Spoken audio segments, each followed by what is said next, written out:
Well, for those of you who do not know where Costa Rica is, in case your geography is a little rusty, it's in Central America. You've got South America, then you have Panama, and then there's Costa Rica. And it's very small. You can fit a little over 5 of them in Texas. It's a very small country, but it's really pretty. When I first went down there, I was on a mission trip, and we had only been there for a few days when I decided I would be returning later that year as a missionary. I graduated from TLU without any set plans, and I was quite desperate for something to appear to me. This was my first trip outside of the country, and it could not have been better for me.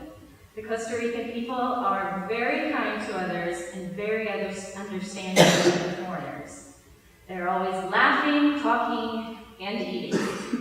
In fact, having cafecito, a little coffee, almost every day made me gain weight, where I missed out on freshman 15 here. Yeah. To be specific about my work, can you get the next picture? Get the kiddos as they figure that out. I'm working as a co-teacher in a primary school.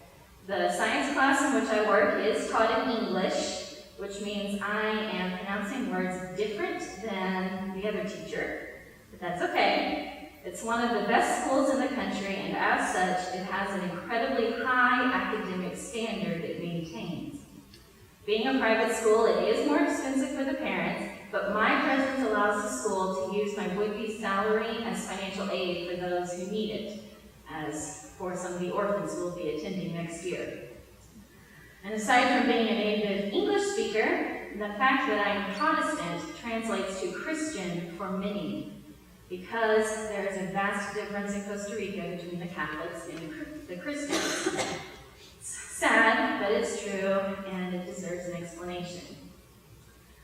One day, a girl finds a doll, and through a series of the doll disappearing, the priest decides this is an appearance of the Holy Virgin, and a temple is built on the rock where she was found. Nearly 500 years later, a cathedral now stands there and is one of the most beautiful buildings I have ever seen. Yet the people walking on their knees, petitioning La Negrita for various ailments and pleas and thanks, are not asking these of God. God is not the one who provides, but Mary.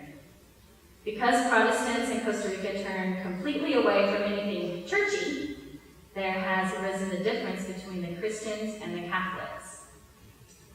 So, one mission of the school I work at is to provide a Christian atmosphere for the students. Chapel is offered each week, and the students even have a Christian Ed class.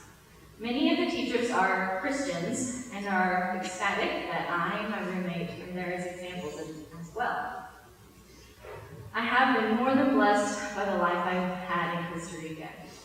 While I always dreamed of moving to a foreign country and becoming accustomed to the culture, learning a new language, and traveling to see things I'd only ever seen on Discovery Channel, I never thought it would happen. While TLU prides itself on graduating many students who go straight into the work field of their choice, I was one who didn't.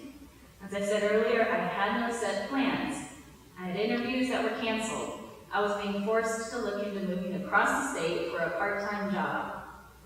And then prayers were answered thanks to a very special couple who saw my desires and chose to use what God gave them in order to help me realize those dreams. Now to give you a little bit of culture of Costa Rica. When you ask the question, ¿Cómo está?, you will often get the reply, Pura vida! Literally, it does mean pure life. But it's also a way for one to say, I'm great. Or, it's been better, but things are still good. Or, I'm having a horrible time. There's a situation, but I'm going to keep looking on the brighter side. I love this about the culture.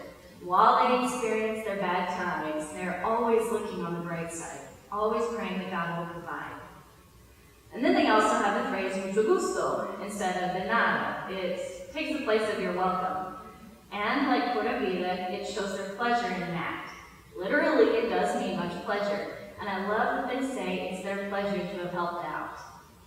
So, now for some pictures of some things that I've seen, like sloths, and frogs, cats, jungle cats, very weird flowers, and those are just a few.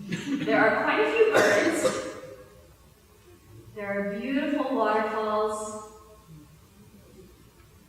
various butterflies, monkeys that will steal your pretzels when you're at the beach. And there are snakes. If you see this sucker, you better hope you don't get bit. You got 30 minutes to get to a hospital. He was behind glass, by the way. I've also stood at the top of several volcanoes' craters, and some of them were rumbling while I was up there. It's a little weird, and some of them stink of the sulfur. The four pictured there are Coas, Arenal, Irasu, and Volcan Masaya in Nicaragua.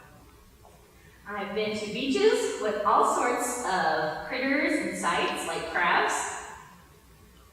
Those colors are real. He is alive, or he was when I took the picture, okay? You also see the monkeys and iguanas at the beaches as well. I played with children. This was in a Nicaraguan ghetto. I have been able to teach children in their second language and watch them use it, such as here when it was time for science fair. I've laughed with kids over the silliest, coolest, and weird, most amazing things. Little Manuel there on the left, he colored his pictures as the Nicaraguan flag. Ruben on the right is a preacher's son.